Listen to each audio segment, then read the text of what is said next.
हजरत इब्राहिम के घर में दो खवातीन है, एक आपकी बीवी है, एक हजरत हाजरा है। औलाद कोई नहीं, बड़ा मेवा है मीठा। घर वही आबाद होता है जिसमें बच्चे रोते हैं, घर होता ही वो है जिसमें बच्चों की चंचनाहट होती है, फिर बनाहट होती है। हजरत इब्राहिम ने एक बच्चा रोते हुए देखा तो आंखों में आंसू आए, कहने लगे रब्बी हबली मिनस सालिहीन, या अल्लाह मुझे भी नेक औलाद अता कर। हजरत सारा ने सुन लिया, कहने लगे इब्राहिम शायद मेरे बतन से तो आपको नसीब नहीं, हाजरा से निकाह कर लो। ना भी हाजरा से निकाह हुआ। अल्लाह तो बड़ा बेनियाज है। रब करीम ने हजरत इस्माइल जैसा खूबसूरत बेटा अता फरमाया। बेटा काला स्याह भी हो तो सीने की ठंडक होता है, पर ये तो वो बेटा है जिसकी पेशानी में नूरे मोहम्मदी चमकता है सल्लल्लाहु अलैहि वसल्लम। हजरत सैयदना इस्माइल इतने खूबसूरत, अब जिस बीवी के यहाँ बेटा था बैठना उठना भी ज्यादा, उसके पास आना जाना भी उसके पास तवज्जो उधर हो गई। जनाब सारा रश्क करने लगी। एक दिन कहने लगी इसे छोड़ आ जंगल में, वादी ये गैर अजीज़ा मक्के के पास। भाई एक बेटा आलम दीन बना लो। कहने लगा रोटी कहाँ से खाएगा? तेरे 5 बेटे हैं को हाफिज़ कुरान बना के रोटी कहाँ से खाएगा? बच्चा भी कहता है मैं कहाँ से खाऊंगा।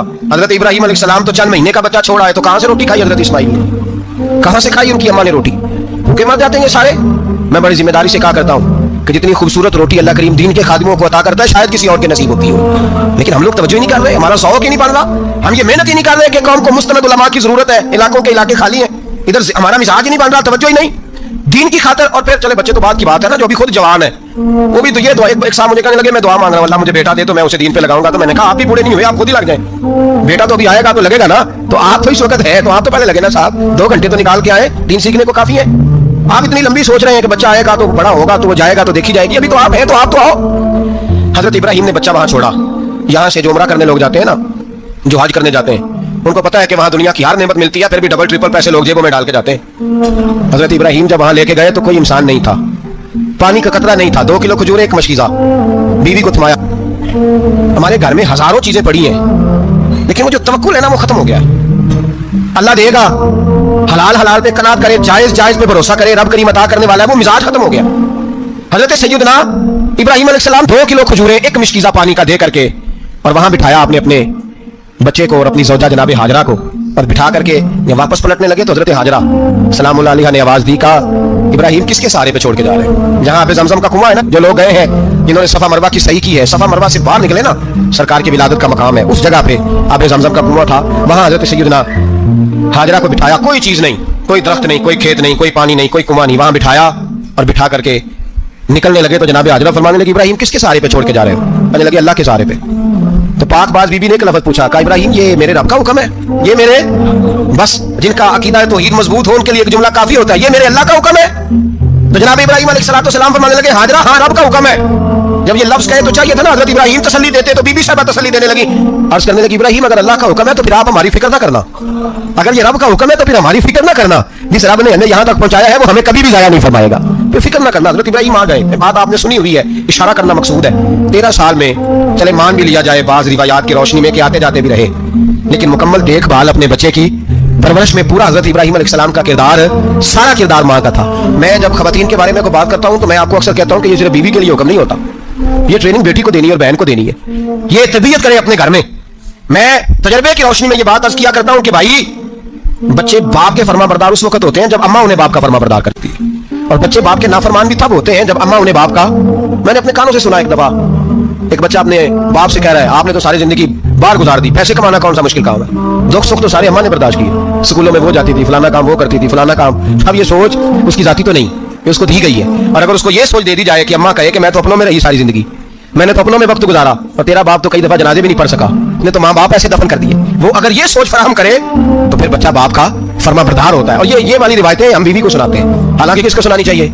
बोलिए, बहन और बेटी को। बहन और बेटी को सुनाएंगे बातें, उनको समझाएं ताकि आगे जाके वो जो घर तरतीब दे वो घर बड़ा उम्दा और निखरा हुआ हो। हजरत सैयदना इब्राहिम 13 साल के बाद आए, क्योंकि घर में अल्लाह तबारक व तआला की दोस्ती का चर्चा था, अल्लाह तबारक व तआला की महबूबियत का गलबा था। 13 साल के बाद फलम्मा बालगा मा उसा, या बेटा जब इतना बड़ा हुआ कि साथ चलने लगा, तो हजरत इब्राहिम ने अपने बेटे को बुला के कहा बेटा मुझे ख्वाब आई है, मैं तुझे ज़िबा कर रहा हूँ, तेरी क्या रजा है?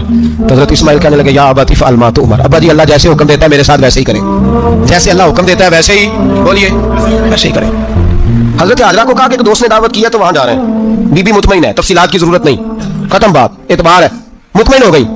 शैतान पीछे से आया अम्मा के पास, थोड़ी देर के लिए तसव्वुर जमाइए, यहाँ तो पड़ोसन आके को बात बता देती है खावंद के बारे में तो कई महीने झगड़ा जारी रहता है, पड़ोसन महल्लेदार। शैतान ने आके बताया लफ्ज क्या है? कहा हजरत तुम्हें पता है कहाँ जा रहे हैं? कहा दोस्त की दावत में। तो कहने लगे दोस्त कौन है? रब करीम। और इब्राहिम का ख्याल है कि उस रब ने मुझे हुक्म दिया है कि मैं ज़िबा करूं। तो हजरत हाजरा कहने लगी कभी बाप भी बेटे ज़िबा करते हैं? तो शैतान कहने लगा उनका ख्याल है कि उनके रब ने हुक्म दिया है। जनाब हाजरा फरमाने लगी अगर रब ने हुक्म दिया तो फिर तू मुझे शैतान लगता है, तू मुझे शैतान लगता है। का क्या मतलब? फरमाने लगी अगर रब करीम का हुक्म है तो मेरे पास एक इस्माइल अगर 1000 भी होते मैं सारे अल्लाह के रास्ते में पेश कर दे देती। मालिक का ही तो है सारा कुछ, उसी का है, इसमें लहतुल अल्लाह की क्या गुंजाइश? हज़रत सैयदना इब्राहीम अलैहिस्सलाम ने बेटे के हलक पे छुरी रख भी दी और छुरी चला भी दी, रख भी दी, और वो तो अल्लाह करीम ने फरमाया या इब्राहीम कद सदक़्ता रुया, इब्राहीम तूने ख्वाब सच्चा कर दिखाया, वो क़यामत तक तेरा नाम रहेगा। हज़रत इब्राहीम ने वतन भी दिया, जान भी दी, बेटा भी, अल्लाह करीम ने दुम्बे दिए, फरमाया ये फिरिया है। अब ये कुर्बानी क़यामत तक हज़रत इब्राहीम के तरीके के मुताबिक जारी है। हज़रत इब्राहीम बहुत बड़े मेहमान नवाज थे, बहुत बड़े। आप जब मिस्र में क़याम था तो बड़े बड़े लंबे चौड़े लंगर पकते थे, लोग आया जाया करते थे, बड़ा तफसील के साथ खाना होता था। मेहमान नवाजी आपकी खास सिफ्त मुबारक है। हमारे यहाँ भी मेहमान नवाजी होती है अमीरों की, बल्कि अब तो मेहमान नवाजी इस तरह की है कि कल तेरी मेरे पास दावत है, परसों मेरी तेरे पास है। वही अमीरों में वो चक्कर रहता है, पार्टियां दोस्त एक दूसरे को डालते हैं, तेरी तरफ पार्टी तेरी तरफ, और इसी अंदाज में अब ये ईद आएगी ना, टिक्का पार्टियां होंगी जगह जगह, और लोग सवाल पूछने लगे अभी से, कहते हैं कुर्बानी का कितना गोश्तगार रखना जायज है, कुर्बानी का कितना गोश्तगार रखना जायज है? सारा ही जी, हाँ, इसलिए फ्रीजर ले ले, फ्रिज से नहीं काम चलेगा, सारा ही जायज रखना, सारा ही जायज रख ले। और खुदा के बंदे, कुर्बानी वो बंदा देता है जो सारा साल ही गोश्त खाता है।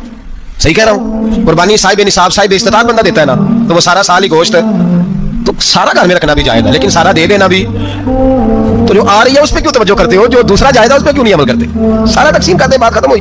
यकीन करें, मुहर्रम में जाके दोस्त टेलीफोन करके सवाल पूछते हैं, कहते हैं साहब सुना है कुर्बानी का गोश्त मुहर्रम में खाना जायज नहीं। मैं कह नहीं, रबीउल अव्वल भी जायज है, रजब रमजान तक खाओ, कोई बंदा नहीं मना करता, इसलिए कि किसी को देना तो पसंद ही नहीं, या फिर उसमें से जो खास चीजें हैं वो अपनी फ्रिज में, और बाकी जो है वो दूसरों के लिए। ये क्या तरीका है?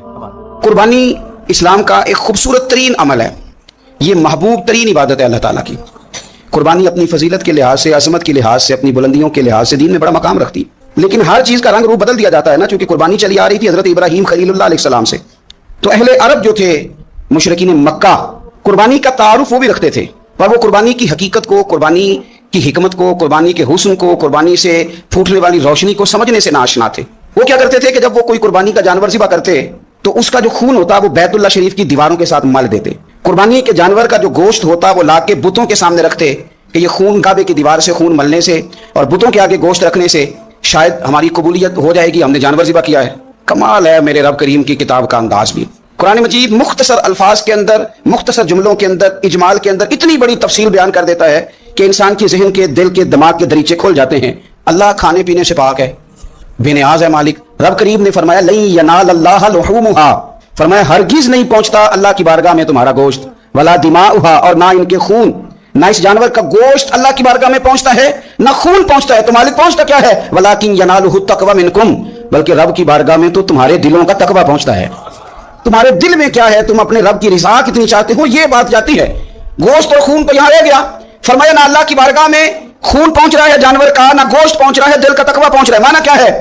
ये जानवर खरीदते वक्त भी अपने दिल से पूछ लेना तेरा दिल क्या कहता है, नीयत किससे जानवर तू ले रहा है, तेरा इरादा क्या है। और जब तू ज़िबा करे तो भी अपने दिल पे तवज्जो रख, तेरे दिल में उसके लिए क्या है, तेरे दिल के अंदर तकवा कितना है, अल्लाह की रिज़ा हासिल करने का जज्बा कितना है। और जब तू उसका गोश्त बांटे तो फिर भी तेरी नजर आने वाले बंदे पर नहीं होनी चाहिए। जिस घर में गोश्त जा रहा है उस घर पर तेरी नजर नहीं होनी चाहिए, बल्कि तेरी नजर तो रब की रज़ा पे रहनी चाहिए। अल्लाह की बारगाह में जो चीज जाएगी वो दिल का तकवा जाएगा। अपने दिल पर मेहनत की जाए, दिल की ख्वाहिशात, दिल की नियतों को, इरादों को सही किया जाए। एक आयत ने सारा फलसफा बयान कर दिया कि ना वहां खून जाता है ना गोश्त जाता है, वहां तो तुम्हारे दिल का तकवा जाता है। तो जिस चीज ने वहां जाना है उस पर ज्यादा तवज्जो होनी चाहिए थी, उसका ज्यादा ख्याल होना चाहिए। ये फलसफा है कुर्बानी का कि आपकी नीयत क्या है, किसी काम के लिए आपका इरादा क्या है। हमारे यहाँ कुर्बानी के साथ जिस तरह जानवर मुंसलिक है ना, कि कुर्बानी में जानवर होना बड़ा जरूरी है और कुर्बानी के लिए पैसे होना बड़ा जरूरी है, इसी तरह कुर्बानी के इस सारे सीजन के अंदर कसाई का भी बड़ा रोल है, उसका भी एक बड़ा किरदार है, वो भी बड़ी अहमियत की हामिल पर्सनैलिटी है इन दिनों में। और पहले से बड़े सारे मामलात हैं और उस दिन कसाइयों के जो मामलात हैं उनकी जो भाग दौड़ है वो भी एक पूरी दास्तान है। चूंकि बहुत सारी जगहों पे उन्हें जाना होता है और जहां वो बैठे होते हैं उनको भी काफ़ी जल्दी होती है कि जल्दी से जानवर ज़िबा हो जाए, जल्दी से गोश्त बन जाए। और जिस जगह उन्होंने बाद में जाना होता है उनके भी 15-15 फ़ोन आ चुके होते हैं। तो वो जो ख़ास इस्लाम हुक्म देता है इस मौके पर, और नबी पाक अलैहिस्सलाम की जो ख़ास नसीहतें और हुजूर ने जो ख़ास एहतियातें बताई हैं वो एहतियातें पूरी नहीं होती। देखिए आप इस फलसफे को समझें कि कुर्बानी की तारीफ यह है कि मखसूस जानवर मखसूस वक्त में अल्लाह की रिज़ा के लिए ज़िबा करना है, अल्लाह की रिज़ा के लिए। अब ये नहीं है कि आपने फटाफट आओ देखा ना ताओ देखा, जिस तरह की छुरी आपको मिल गई, जिस तरह हो सका बस उसको मार देना है, उससे ज़िबा करना है। اور اچھے طریقے سے کرنا. یہ حدیث آپ کو سیاستہ میں ملے گی, مسلم شریف میں ملے گی, ابو داؤد شریف میں ملے گی. حضرت شداد بن اوس رضی اللہ تعالیٰ عنہ حدیث کے راوی ہیں. نبی پاک صلی اللہ تعالیٰ علیہ وسلم نے فرمایا احسان کرنا اللہ نے فرض کیا ہے ہر چیز پر. مالک نے ہر چیز پر احسان کرنا فرض کیا ہے. تو فرمایا جب تم ذبح کرو تو اچھے طریقے کے ساتھ ذبح کرو, چھری کو تیز کرو, اور فرمایا ذبح ہونے والے جانور کو آرام پہنچاؤ. اچھے طریقے سے ذبح کرو, چھری تیز ہو, اسے آرام ہو, اسے تکلیف نہ پہنچاؤ. اچھے طریقے سے ذبح کرو, اسے ٹھنڈا ہو لینے دو, پھر اس کی کھال اتاری جائے, تھوڑی احتیاط کی جائے, اچھے طریقے سے چیزوں کو لیا جائے. آپ دیکھیے حضور ایک بات کرتے ہیں لیکن سوچ کے دھارے بدل کے رکھ دیتے ہیں. رسول کریم صلی اللہ تعالی وسلم گزر رہے تھے تو ایک شخص نے بکری کے پہلو پر پیر رکھا ہوا تھا اور وہ چھری تیز کر رہا تھا. یعنی بکری کو اس نے گرایا ہوا ہے, لٹایا ہوا ہے, اور پہلو پر پیر رکھا ہوا ہے, اور ساتھ ساتھ وہ چھری تیز کر رہا ہے. تو نبی پاک صلی اللہ تعالی علیہ وسلم نے کیا خوبصورت بات ارشاد فرمائی. حضور علیہ الصلوۃ والسلام فرمانے لگے تم اسے دو موتیں دینا چاہتے ہو, دوہری تکلیف میں گویا تم مبتلا کرنا چاہتے ہو, اس کے سامنے تم چھریاں تیز کر رہے ہو. حضور فرمانے لگے دو موتیں دینا چاہتے ہو, چاہیے تھا کہ پہلے سے یہ سارے اوزار تمہارے تیار ہوتے تو اس دن کسی ایمرجنسی کا شکار نہ ہو. 3 دن شریعت نے اسی لیے تو رکھے تھے, اسی لیے تو وقت رکھا تھا. آپ اس طرح کا کوئی ماحول نہ بنائیں جس سے جانور کو بھی تکلیف ہو, اذیت ہو. میں نے کہا کہ میرے کریم فرماتے ہیں رب نے ہر چیز پر احسان کرنا فرض کیا. اچھے طریقے سے ذبح کریں, چھری کو تیز کریں.